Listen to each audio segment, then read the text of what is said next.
Kırgız tili ata-babalarımыздың мұрасы, ұлтымыздың сыйлығы, жана мамлекетибиздин түпкү тиреги. Ар бир сөзүндө терең маани. Чүй облусунун энергетиктери мамлекеттик тил күнүн өзгөчө жылуу маанайда белгилешти. Иш-чарага ишкананын жалпы эмгек жааматы катышып, тилге болгон урмат сыйын көрсөтүштү.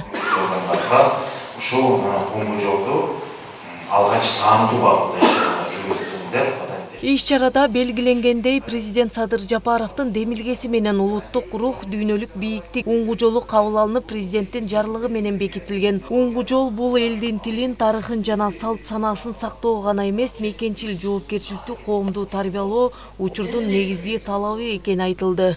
Эми ушул сөздү тыңдап, кыргыз мамлекеттүүлүгүнүн 2200-жылы. Мамлекеттүүлүктүн 2200-жылы. Демек эмне дебес керекпиз биз? Биздин дооргочу 201-жылы. Кыргыз мамлекет куруп жашаган эл болчу деп эскерди. Учурда чүй электр тармактары ишканасында иш кагаздар кыргыз тилинде жүргүзүлөт. Бардык ички документтер жана отчеттор мамлекеттик тилде даярдалып, кызматкерлер арасында кыргыз тилин өнүктүрүүгө өзгөчө көңүл бурулууда. Бүгүн ошол Кыргыз Республикасынын тил майрамы боюнча ошо быйыл 36 жыл болуп атыптыр кабыл алынганына, ошо боюнча иш-чара өтүп атат. Буюрса бизде жаман эмес, бүгүндө ошо ар бир кыргыз ошо кыргыз тилин мактап, даңктап, ошо келечек муундарга өткөрүп беришибиз керек. Ошонун алкагында биздин электр тармактар ишканасында дагы иш кагаздарыбыздын баары тең бүгүнкү күндө кыргызча жүргүзүлүп атат.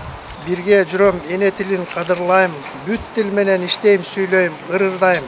Башка тилди жандай жакшы көрсөм да, эне тилин сүйгөнүмдөн жаңылбайм дейт.